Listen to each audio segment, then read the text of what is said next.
Hola a todos y bienvenidos a la chuleta de Osler otra vez. Antes de seguir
Bueno, vamos a continuar, chicos.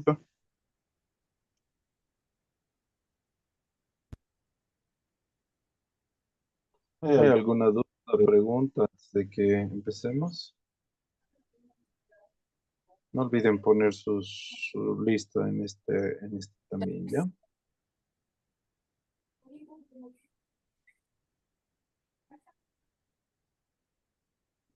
este video me gustaría pedirte, bueno, primero agradecerte por visitar la página y pedirte que le des un like a la página, que sigas, que te suscribas al canal de YouTube y que me dejes un comentario. Escribe un poco en unas palabras muy cortitas qué te parece, si te gusta, si te es útil, sobre todo, qué es lo que te gustaría ver aquí en la chuleta. ¿Cómo podríamos hacer mejor la chuleta de Osler?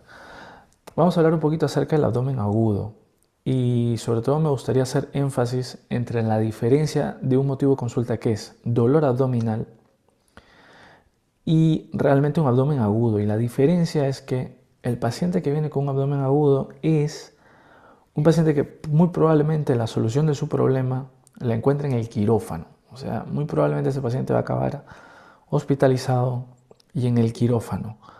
Esa es la diferencia entre un dolor abdominal normal y es que ese paciente va a llegar caminando, perdón, un paciente con un dolor abdominal normal, común y silvestre va a venir caminando, a lo mejor vomita, a lo mejor está con deposiciones diarreicas, a lo mejor lleva algunos días estreñido, pero no tiene ningún síntoma sistémico. Es decir, a lo mejor no tendrá fiebre, no estará frío, no tendrá ese aspecto de estar enfermo.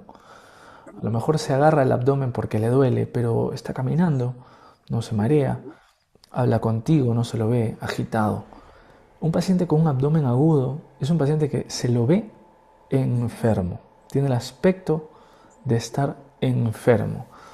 Y tan solo lo ves cuando está entrando al box de urgencias, no basta con solo mirarlo de lejos que ya tiene mala pinta. Se lo ve muy pálido, te dicen que está frío, o te dicen que aparte de dolerle mucho el abdomen tiene mucha fiebre y que defiende mucho eso. De hecho, camina con mucha dificultad y le es muy difícil estar o mantener esa posición en decúbito supino, estar tumbado, acostado. Le cuesta mucho porque le duele el contenido abdominal, todos los órganos del abdomen. Al tocar un peritoneo muy inflamado, duele y duele mucho. Esta ilustración, si bien es cierto, enfoca solamente la anamnesis y la exploración física, es decir, lo que el paciente cuenta y mis hallazgos cuando lo toco, cuando lo exploro, cuando lo miro. Sí que es cierto que incluimos algunos diagnósticos diferenciales, pero lo que no está incluido en la ilustración es el método diagnóstico a través de las pruebas complementarias. Pero bueno, vamos a ver yo sé que hay gente que no le gusta que nos acerquemos un poquito, pero es una manera de hacer énfasis. Primero la definición, y decíamos eso, de que es un dolor abdominal que muy probablemente acabará en el quirófano. Es un dolor abdominal cuya resolución muy probablemente sea quirúrgica. Esa es la diferencia principal con un dolor abdominal normal.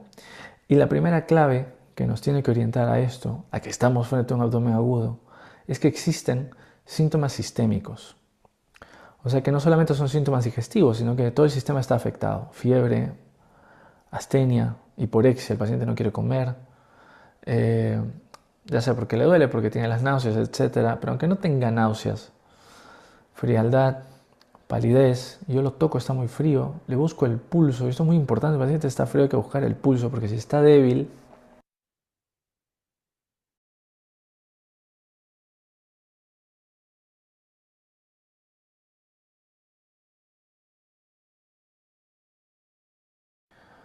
hola a todos y bienvenidos a la chuleta de Osler otra vez. Antes de seguir este video, es decir, a lo mejor no tendrá fiebre, no estará acostado, le cuesta mucho porque le duele. El método diagnóstico a través de las pruebas complementarias. Pero bueno, vamos a ver, yo sé que hay gente que no le gusta que nos acerquemos un poquito, pero es una manera de hacer énfasis. Primero la definición, y decíamos eso, de que es un dolor abdominal que muy probablemente acabará en el quirófano. Es un dolor abdominal cuya resolución muy probablemente sea quirúrgica. Esa es la diferencia principal con un dolor abdominal normal. Y la primera clave que nos tiene que orientar a esto, a que estamos frente a un abdomen agudo, es que existen síntomas sistémicos. O sea que no solamente son síntomas digestivos, sino que todo el sistema está afectado. Fiebre, astenia, hiporexia, el paciente no quiere comer, ya sea porque le duele, porque tiene las náuseas, etc. Pero aunque no tenga náuseas, frialdad, palidez, yo lo toco, está muy frío, le busco el pulso, esto es muy importante, el paciente está frío, hay que buscar el pulso, porque si está débil, y le miramos los dedos y le apretamos los pulpejos y miramos las uñas, no se llena rápidamente esos capilares distales, ese signo de que la circulación ya está fallando. Signos de inestabilidad hemodinámica, lo dice bien el Quick SOFA, la valoración orgánica rápida, para ver cómo están los órganos, confusión, disminución de la tensión arterial, el paciente se lo ve muy agitado, respirando rápido, una taquipnea, ya me debe orientar en que a lo mejor hay una sepsis. El abdomen es un lugar que está lleno de bacterias, el contenido intestinal, si se rompe un intestino, salen estas bacterias a la cavidad peritoneal y enseguida generan inflamación, no solamente en abdomen, sino inflamación sistémica. Si nos enfocamos en el abdomen, lo podemos dividir en 4 cuadrantes. En cirugía, en clínica los dividimos en 6. Podríamos decir que los hipocondrios son el derecho de hígado y vesícula, el izquierdo del páncreas, el mesogastrio de todos, porque ahí podemos incluir estómago, intestinos, páncreas, también la vesícula, que los flancos son a lo mejor parecidos al hipocondrio y que las fosas ilíacas, las partes de la pelvis, las bajas, la derecha sería apéndice y la izquierda los divertículos. Cuando se inflaman los divertículos duelen. El divertículo generalmente, una diverticulosis, un paciente con muchos divertículos sangra, pero un paciente con una inflamación de un divertículo, una diverticulitis, tiene mucho dolor. Y ahora una infección abdominal que hay que tratar con antibióticos por lo menos. Paciente que con historia de alcohol, esto es importante preguntar el consumo excesivo de alcohol, con dolor en hipocondrio izquierdo y con muchos vómitos. Debemos pensar en una pancreatitis, si hay colestasis, si está obstruida la vía biliar y hay acumulación de bilirrubina en sangre, el paciente se pinta de amarillo. Dolor en fosa ilíaca, dolor en hipocondrio derecho, en epigastrio, en flanco derecho.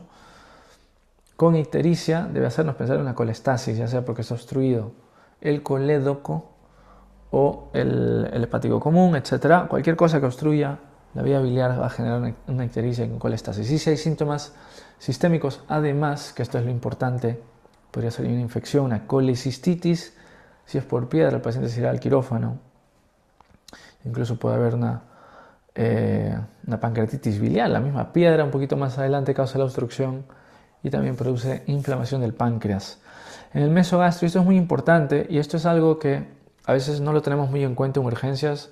Sí que es cierto que cuando ocurre es catastrófico, pero un dolor en el mesogastrio muy intenso, con un abdomen que es blando, habla de lo que se llama disociación clínica exploración, y eso nos debe orientar a un proceso isquémico mesentérico. Y ojo que digo isquemia porque, si bien es cierto, le está llegando poca sangre al intestino, aún no hay infarto.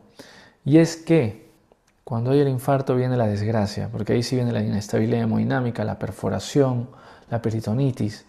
Pero inicialmente, si el paciente dice dolor súbito intenso, tripa blanda y sobre todo si tiene factores de riesgo cardiovascular, a veces lo que ocurre es que hay una trombosis en una arteria, es una trombosis, una isquemia mesentérica, o a veces si el paciente tiene fibrilación auricular, tira un émbolo y el émbolo, en lugar de irse al cerebro, que es un ictus cardioembólico, es un ictus cardiomesentérico, ¿no? Es una embolia mesentérica, y es que se produce la obstrucción inmediata, súbita, y es por eso el dolor súbito. Es una isquemia mesentérica oclusiva por un émbolo, por una tromboembolia. En cambio, la trombosis mesentérica, bueno, en realidad es una isquemia mesentérica por una placa que se ha roto. Es un poquito más lenta, pero también se desarrolla en horas, tampoco es que es tan lento. Pero es el mismo cuadro de un infarto cuando se obstruye una coronaria, es igual en la mesentérica. Otra historia es una trombosis venosa mesentérica, que el dolor abdominal dura más días, semanas, y pues hay que buscar factores que aumenten el riesgo de coagulación, un estado de hipercoagulabilidad, la presencia del cáncer, que haya tenido TVP, déficit de proteína C, etc. Pero bueno, para recordar, disociación clínica, exploración. Luego, dolor epigástrico, que luego bajó a fosa ilíaca derecha, muy típico, apendicitis. Cuando hay síntomas sistémicos, la sospecha aumenta. Hacer un score de Alvarado sirve mucho. Lo único es que el score de Alvarado utiliza parámetros analíticos, leucocitosis, neutrófilos y esas cosas, la acidosis. Entonces, necesito hacer una analítica para hacer un Alvarado y pues decidir si hay mucho riesgo, haré la prueba de imagen, etc. Y luego, dolor en fosa ilíaca izquierda, lo que decíamos, pacientes con historia de estar estreñido mucho, que ha tenido rectorragias, que ha tenido diagnóstico de diverticulosis, pues a lo mejor tiene diverticulitis. Dolor en fosa ilíaca izquierda, como si fuera una apendicitis, pero en el otro lado con síntomas sistémicos, ¿no? Entonces,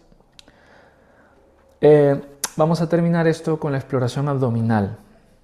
Y esto creo que es lo más importante. Antes incluso de ver los posibles diagnósticos diferenciales, la exploración abdominal es de lo más importante. La inspección, mirar al paciente, mirar cómo está. Habíamos hablado de los síntomas sistémicos. Y si está muy globuloso el abdomen, a lo mejor es porque no se ha movido en mucho tiempo, hay un hilio importante, o porque a lo mejor se ha perforado y hay un neumoperitoneo. Lo ausculto y está en silencio. El silencio del hilio paralítico habla de algo inflamatorio muy importante. A lo mejor se ha perforado. Aunque sí que es cierto, la auscultación de muchos ruidos intestinales hablan de lo que le llaman intestino de lucha, que es un intestino obstruido, que está tratando de expulsar algo que le hace un stop. Es muy típico en un vólvulo, por ejemplo, los ruidos de lucha. Se están moviendo los intestinos tratando de que la peristalsis venza lo que sea que está causando el stop, que sería en el caso de un vólvulo, por ejemplo. Pero un abdomen silente, en silencio, sin ruidos hidraaéreos, suele tener un pronóstico un poco más ominoso, porque habla de que hay una perforación. La percusión. Dicen que, y esto es muy interesante, no es necesario hacer Bloomberg. Bloomberg es que pues, yo hago la palpación profunda y causo muchísimo dolor, sobre todo al soltar. Yo saco mis dedos y el rebote de todo el contenido intestinal con el peritoneo, por esa irritación por el líquido libre, causa un dolor brutal. Pero una vez leí en un libro en el Oxford de urgencias que es una maniobra cruel hacer el Bloomberg, sobre todo si yo sé o ya tengo una alta sospecha de perforación, un abdomen en tabla, por ejemplo, muy duro, muy resistente. Hacer un Bloomberg es bastante cruel. Y lo que dicen es que es suficiente con percutir. Si yo percuto al paciente, generalmente la percusión no duele, pero si la percusión causa dolor, entonces yo me puedo permitir pensar de que hay líquido libre y que hay irritación peritoneal. No es necesario hacer el Bloomberg.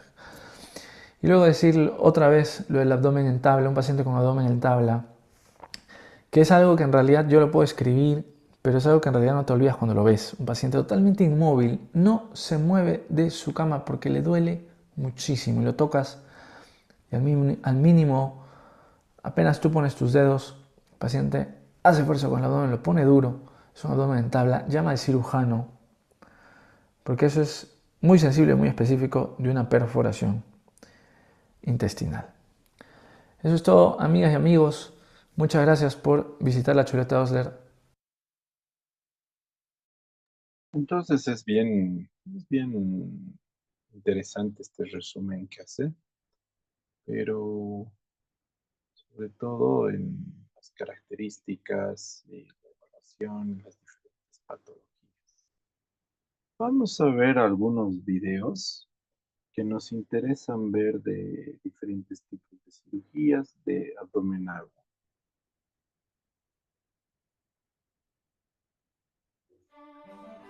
Vamos a ver los que nos alcance porque veremos, ¿ya?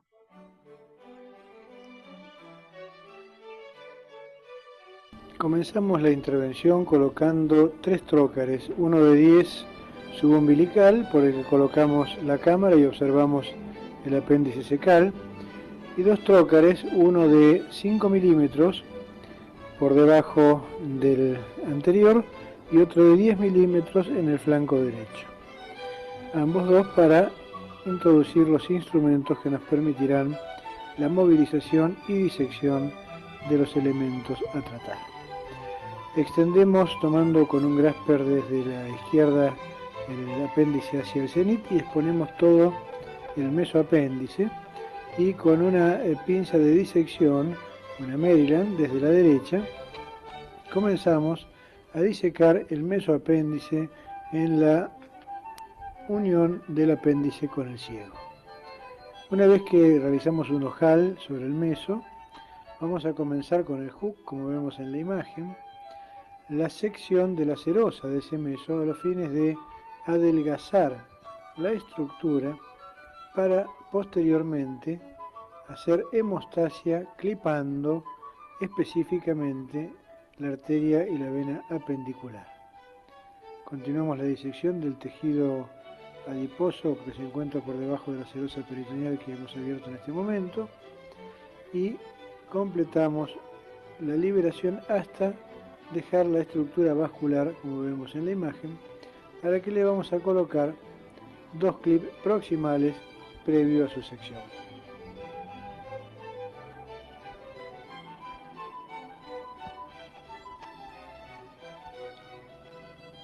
Una vez completado el clipado de los elementos vasculares, como vemos en la imagen, con el hook realizamos la sección hacia distal, tanto de la arteria como de la vena apendicular. Vemos cómo se produce la retracción del muñón, que involucra ambas estructuras vasculares. El paso siguiente será la ligadura de la base apendicular en su desembocadura en el ciego. Esta maniobra podemos realizarla o bien, como vemos en la imagen, colocando una lazada, un endoloop, o se puede hacer colocando clips. Con el mismo nudo realizamos la tripsia del apéndice, aseguramos la ligadura para que sea un sellado impermeable, cortamos, como vemos en la imagen, el lazo. Nuevamente vamos a traccionar del apéndice hacia el cenit y vamos a reforzar el cierre de esa ligadura colocando un clip por encima de la misma. De esta forma obtenemos un sellado hermético de la base del apéndice. Previo a su sección colocamos un clip más distal con el objeto de que la sección del ápex se realice entre ambos clips para evitar la pérdida o el derrame de material contaminante en la cavidad peritoneal. Con un hisopo embebido de iodopovidona realizamos la antisepsia de ambos extremos seccionados y con una pinza extractora desde la base del apéndice lo introducimos dentro del trócar del flanco derecho de 10 milímetros para realizar su extracción de la cavidad abdominal.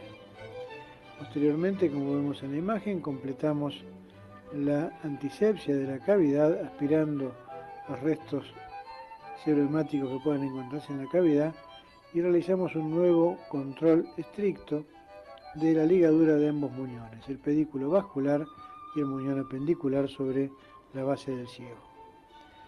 Hecho esto, concluimos el procedimiento realizando la sutura de los orificios remanentes de los trócares de 10 milímetros,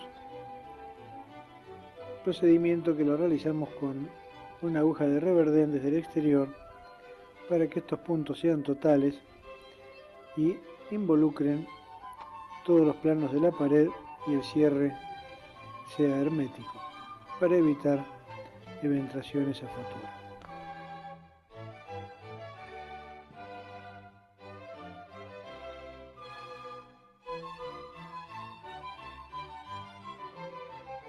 Controlamos el resto de los trócares.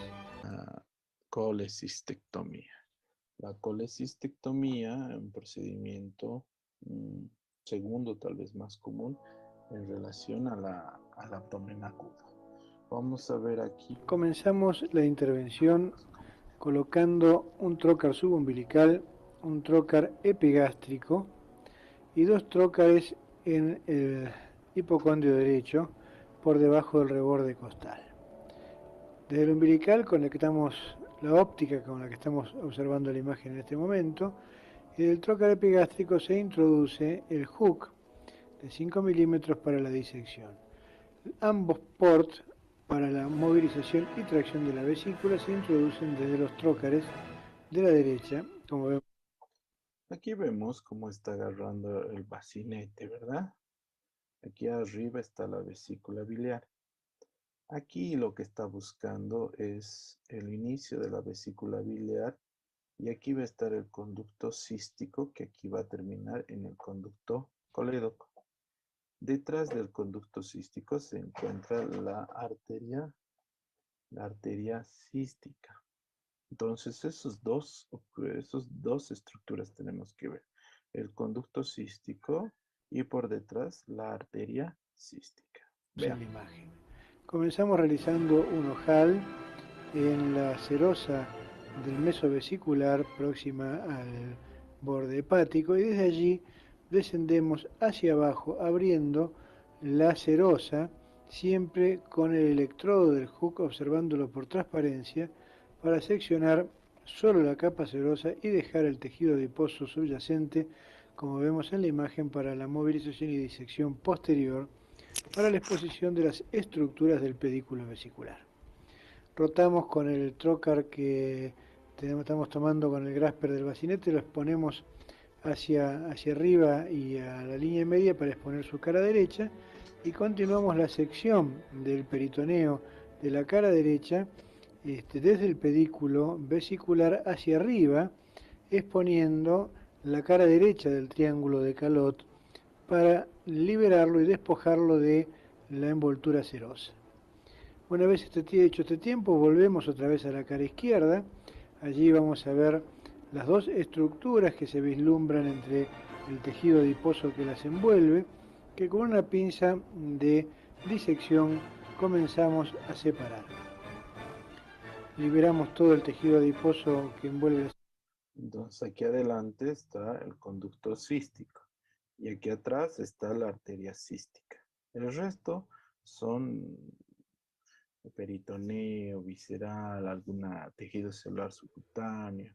Más atrás incluso podemos encontrar el ganglio cístico, pero lo que me interesa es el conducto cístico, la arteria cística y no acercarnos al conducto colédoco. Estructuras y después comenzamos a separar la estructura del ducto biliar del conducto cístico de la estructura vascular que se encuentra por encima, como vemos allí, que es la arteria cística con su ganglio respectivo. Realizamos un ojal por encima. ¿Alguien tuvo alguna pregunta? Sí, doctor. ¿Se puede visualizar el triángulo de Calot por la imagen o no? En el triángulo de Calot está el conducto cístico, aquí. El reborde acá tendría que estar del hígado y acá tendría que estar el conducto hepático común y en el medio estaría el conducto cístico. Digo, la arteria cística. Ahí. Obviamente estaría muy imaginativo, pero ahí estaría delimitado el triángulo de Calot. Ah, ok. y por debajo de la arteria, para posteriormente poder completar, como se ve allí, la disección indicada de la arteria cística. Vamos a clipar la misma una vez que hemos liberado la cara superior y la posterior, o sea que hemos generado dos ventanas por encima y debajo de ella. Colocamos dos clips proximales, como se ve en la imagen. Luego colocamos un clip distal y vamos a realizar posteriormente la sección de esta estructura vascular en el espacio que queda entre los dos clips proximales y el clip distal, o sea que dejamos hacia proximal dos clips colocados. Ahora en la imagen estamos viendo el clipado distal del conducto cístico. Allí se ve cómo vamos ahora con la tijera a seccionar, como mencionamos anteriormente, la arteria cística entre los dos clips proximales y el clip distal, con lo cual vamos a abrir ampliamente el triángulo de Calot y solo nos queda el conducto cístico, que en este momento está siendo parcialmente seccionado sobre su cara anterior para dar lugar a la apertura de la luz del conducto, a través de la cual, como veremos posteriormente, colocaremos una cánula, como está sucediendo en este momento. No siempre se pone la cánula. Están queriendo hacer una evaluación del colédoco. Igual que en la arteria se pondría dos clips y terminaría el procedimiento. A través de la cual realizaremos la colangiografía transcística. Colocamos este catéter, que podemos introducirlo a través de uno de los trócares de 5 o por vía percutánea con una cánula accesoria, y realizamos la colangiografía como vemos en la imagen. Entonces en la colangiografía lo que se ve es acá, lo que ven es el colédoco. Aquí está el colédoco. Y este es el intestino delgado. Se ve que no existe ningún cálculo. Entonces está bien. Esto lo hacemos de rutina para poder determinar la indemnidad de Después la se vía biliar. cierra la vía biliar con dos Una clips. vez que determinamos que no existen cálculos en la vía biliar, colocamos dos clips proximales y completamos la sección que habíamos iniciado antes de la colangiografía. Terminado este tiempo, volvemos a inspeccionar el pedículo, nos aseguramos de que las estructuras están adecuadamente clipadas y comenzamos la liberación de la vesícula de su lecho hepático. Exponemos la cara izquierda de la vesícula y de arriba hacia abajo vamos haciendo la sección de la serosa de su meso y continuamos la disección en profundidad del tejido adiposo y las pequeñas estructuras vasculares que pudieran transcurrir por ese meso vesicular. Una vez que nos alejamos del pedículo, procedemos a realizar una tracción del bacinete hacia arriba, hacia el cenit, exponiendo la cara inferior de la vesícula y después, empujándola hacia la línea media, exponemos la cara derecha de la misma y, como vemos en la imagen, continuamos la sección de la serosa vesicular hacia la base de la vesícula, hacia el fondo, de uno y otro lado de la vesícula, a la derecha y a la izquierda. Aquí vemos nuevamente del lado izquierdo, venimos descendiendo para exponer el remanente de meso vesicular, que vamos a ir seccionándolo a medida que lo vamos pediculizando con el hook. Esta maniobra, si la realizamos en el plano adecuado, como vemos en la imagen, debe ser prácticamente exangüe. Cuando agotamos la cara ventral, volvemos nuevamente a lateralizar la vesícula y otra vez desde el fondo hacia abajo, desde su cara izquierda, comenzamos a pediculizar nuevamente toda la superficie que se encuentra adherida de la vesícula al lecho hepático. Volvemos a repetir una y otra vez esta maniobra a medida que procedemos a liberar la vesícula del lecho hepático, ascendiendo por la cara hepática de la vesícula hasta llegar al fondo propiamente dicho. Allí nos encontramos a nivel del fondo y antes de concluir la sección completa del meso volvemos a inspeccionar el pedículo comprobando que este se encuentra adecuadamente clipado y que no hay ni bilirragia ni hemorragia a nivel del mismo. Realizado esto, tomamos la vesícula del bacinete, la introducimos dentro del trócar de 10 milímetros y la extirpamos a través del orificio de dicho trócar. Concluida esta maniobra, vamos a colocar, sacando por contrabertura uno de los Grasper, introducimos una cánula K9 justamente para colocar un drenaje subhepático que va a salir por contrabertura para tener un control en las primeras 12 horas del postoperatorio, con lo cual queda concluida la intervención.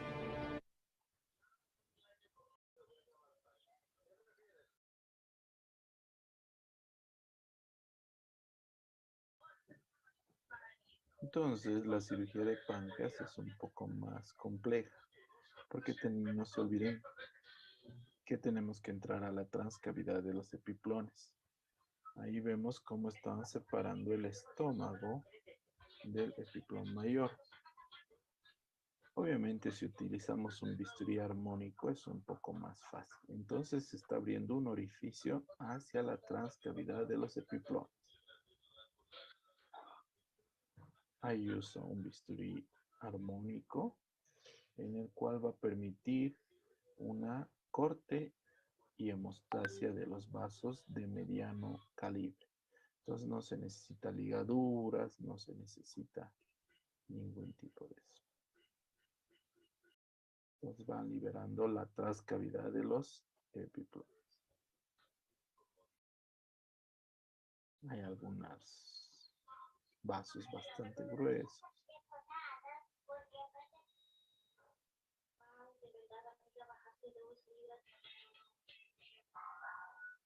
Entonces, ¿qué haces? Campo, llegas incluso en dirección hasta el vaso y ya poco a poco va a ir presentándose el páncreas. Ahí está el vaso, ¿ven? Hay que tener cuidado con el vaso porque tiene su arteria esplénica que es de gran calibre.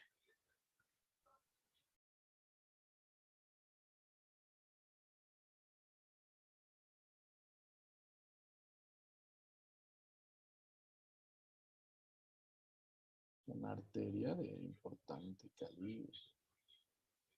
No se las toca normalmente, se las dejan. Si no estorba, ¿no?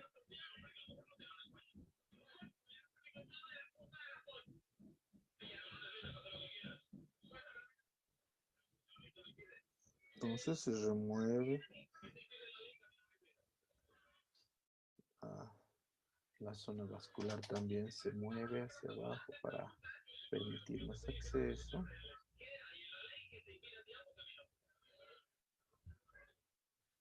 Toma bastante tiempo entrar a la transcavidad de los epiplones, ya sea vía laparoscópica o abierta, porque el páncreas es un órgano justo al medio está.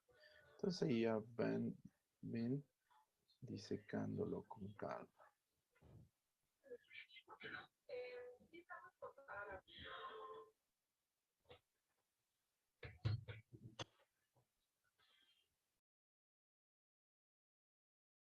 Entonces ahí ven vascular, páncreas y lo va separando.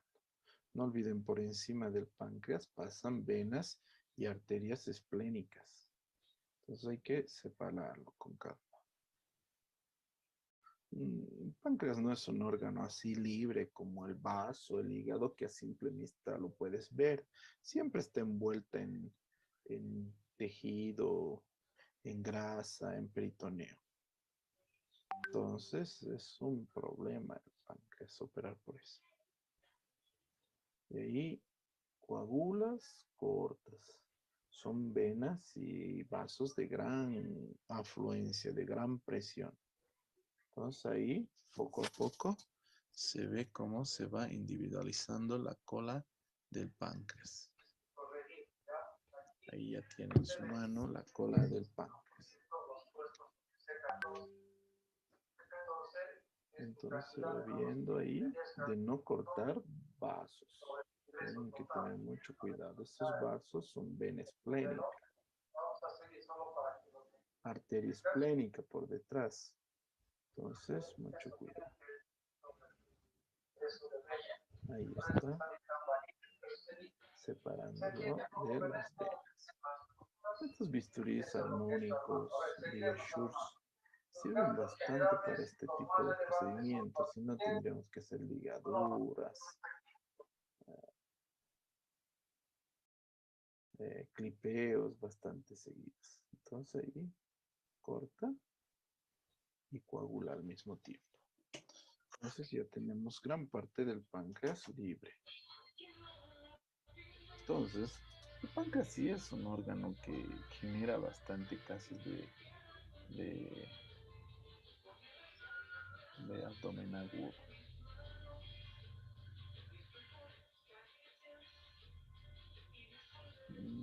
La gran mayoría de las veces se intenta manejarlo vía médica, es decir, con tratamiento médico el páncreas.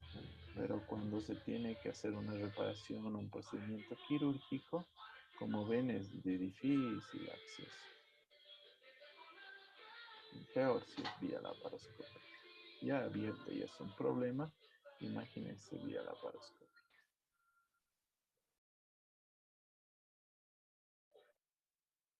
Bueno, chicos, entonces vamos a... Bueno, es que cada órgano vamos a ir revisando a su debido tiempo para que vean. El chat se va a cortar ya. Pasaron los 40 minutos, faltó un minuto más o menos. No sé si tienen alguna duda o pregunta. El examen de la próxima semana es hasta este tema, ¿ya?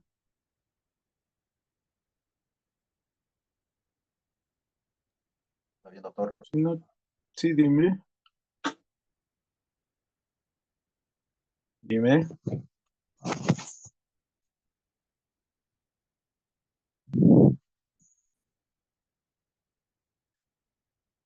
Creo que no.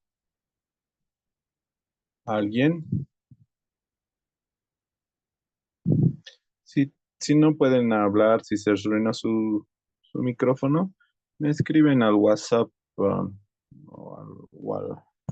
aquí al chat. ¿Hay alguna cosa?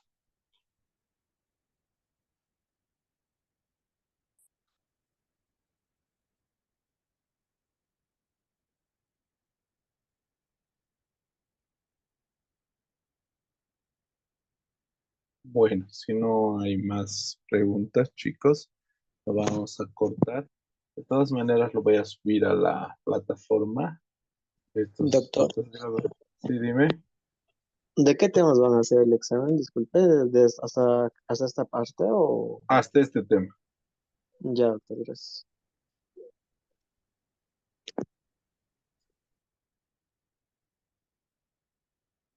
Listo, chicos. Eso sería todo. Que les vaya bien. Cualquier cosa me escriben al privado. ¿Ya? Listo, chao, chicos.